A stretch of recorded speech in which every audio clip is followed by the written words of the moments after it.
3, 2, 1.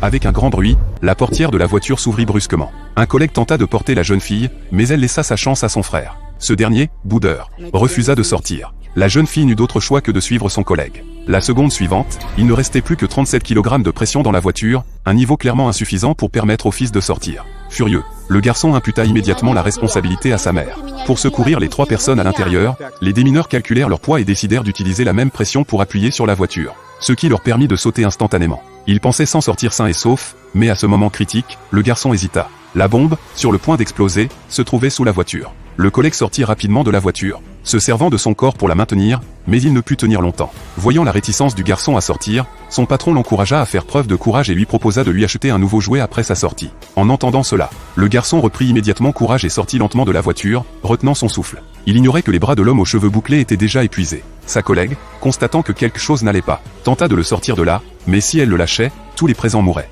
Elle cria alors à tout le monde de partir au plus vite. Mais à ce moment-là, sa collègue ne put plus tenir. Une violente explosion éclata dans le garage, et la famille de 3 personnes échappa finalement à la mort. Mais sa collègue mourut héroïquement lors du sauvetage. Le film se termine ici. À bientôt pour le prochain film.